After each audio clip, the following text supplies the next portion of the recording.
were the benevolent dictator of the world, I would legalize bestiality where you are giving, where you are pleasuring an animal. I don't know what's more concerning, the clear penchant for bestiality, or what scared me more than that, well, on equal measure, was the casual part about if he were the benevolent dictator of the world. Just slide that in there with no context, no pretext. Why would you be a benevolent dictator of the world, Cenk? Oh my God, the Bolsheviks are gonna rise. We then move to this email that the young Turks are covering, but almost every news source is covering. There's no actual official documentation. I mean, there's a few that have put something with redactions on their website, but there's nothing that's been verified, actually properly verified. But anyway, it doesn't matter because it's not incriminating. It's not news as usual. None of these people report actual news. There's nothing new here. We know the aid was withheld. We know Trump instructed the aid to be withheld because he was worried about corruption, or so that's the story, and that was the defense, and that so it's not news. There's nothing new here, but they get so excited and they think, oh, this is it, this is over, this is damning. Look, if they had damning evidence at any stage, the president would be gone. He'd be out of office. They've been on a 3-year fishing expedition, literally trying to find something, waiting for the man to slip up. Well, and he's managed to do a pretty damn good job, and a rare amount of promises, campaign promises kept for a politician. And yes, he's done a bit of lying, but all politicians lie. And don't get me started on Schiff and people like that. I'm doing a video on Schiff. So let's just cover a couple of details of this. Duffy, with the White House Office of Management and Budget, says the president has asked about the funding release in an email, right? So basically, this means that it was Trump who asked about that military aid and directed people on what to do with it. So this is important to keep in mind. This email by Duffy was sent 6 days before the call that Trump had with Vladimir Zelensky. Now, here's the second tidbit that we've learned through the release of these emails. The rough transcript released by the White House lists the call as taking place between 9:03 and 9:33 in the morning. Then, at 11:04 a.m., a little more than an hour later, Duffy sent an email to the Deputy Secretary of Defense, David Norquist, and to the Chief of Staff to the Defense Secretary and the Pentagon's Chief Financial Officer, telling them to hold the aid.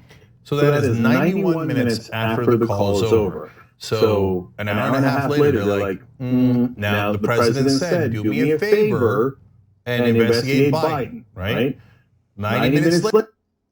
No, he did not say investigate Biden.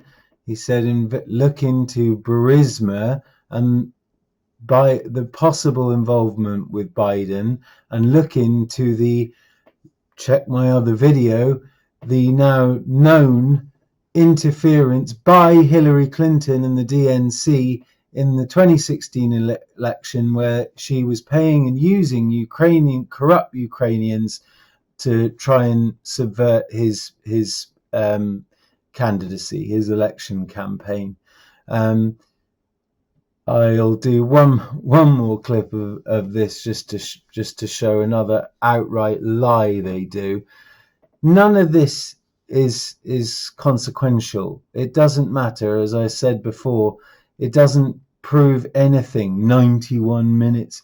This has already been established. It's not news. It's not news. They're just trying to make news out of nothing. The CrowdStrike server, right? Yeah, it is still about his campaign. Yes. And that's the crazier conspiracy theory regarding how Ukraine has a server that doesn't exist. That Crazy conspiracy theory and a server that doesn't exist. You know that for a fact, do you, Cenk? Given the sensitive nature of the request, I appreciate your keeping that information closely held to those who need to know to execute direction. if there was a perfect call, why do you need to keep it secret? You should be trumpeting it to everyone. Maybe because it's no one's business. Why do all of Trump's calls have to be public knowledge? When name one Obama or any previous president where they've had to divulge every single detail of their call. It's the business of the president, and it's his right, it's his legal right to be able to have some privacy about his dealings. So it's none of your business, you moron. Now remember, according to the law, Congress already passed that aid. It must go to Ukraine. There is no legitimate reason to hold that aid at all. And so the president on the call, without any legitimate reason, then says, hey, I want these political favors. No, he doesn't. Says, hold the aid. And then the guy writing that order says, now remember, keep it secret because this is really, really sensitive. It's the most obvious thing in the world. No, if this wasn't political and there wasn't partisanship of Republicans and Democrats, and the Republicans weren't a party now filled 100% with liars, this would not be an issue at all. Every rational and neutral and objective person that reads that goes, oh, obviously he held up the aid.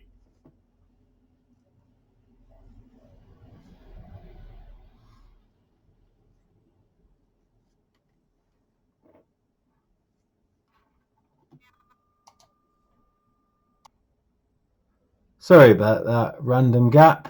Remember on the call, Zelensky asked about the military aid. Bollocks. So that Complete and total lie. Here's the White House official unclassified document. I will scroll through it very slowly. He does not ever mention the aid. He thanks him for the previous aid. He doesn't mention the aid in question, which is what Cenk claimed. And all he says is that he is interested in buying some more equipment, javelins and things. Obviously, I won't go through it. I'll just scroll so you can pause if you want to read it. But otherwise, you can see it's fairly easily found. Guy or girl or something that was pleasuring a horse, and the horse came to a conclusion, right? So who got harmed? You know that.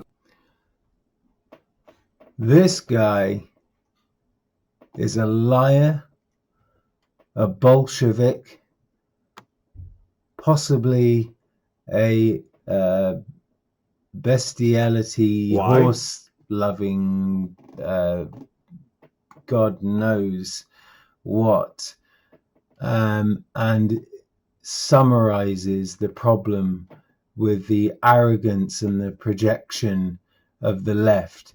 Have they done one single story on the abuses of the FBI and the actual criminal activity?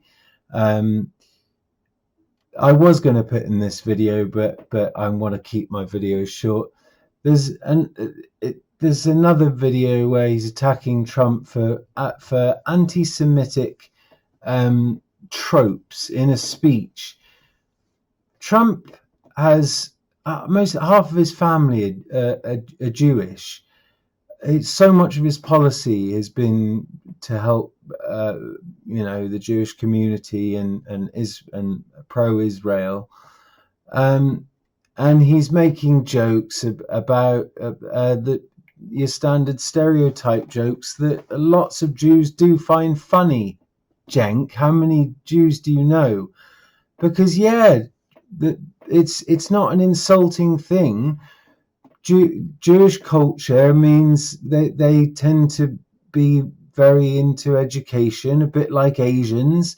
I'm sure you'd make the Asian joke about them being good at math. It's the same thing. Yes, they're good at money. How many Family Guy and American Dad and all these other jokes are there where, Peter's singing "I need a Jew" when he's looking for an accountant? That's not anti-Semitic tropes. Then in the same video, you go on to then wholesale and aggressively protect an actual nasty anti-Semite, Ilhan Omar, who is pro-BDS, has used actual anti-Semitic tropes, like all about the Benjamins, as in saying the connection, suggestion that there's some kind of cabal of Jews that run the world and own all the banks and stuff. That is anti-Semitism. Listen, go watch Ben Shapiro. He gets very heated about this, but does not mind a speech from Trump. So I'm gonna do some more Cenk lies, MSNBC lies. I'm going to pull up more lies, and there's also other stuff to come, guys. I mean, if you really ask the horse, did you mind? The answer's got to be no.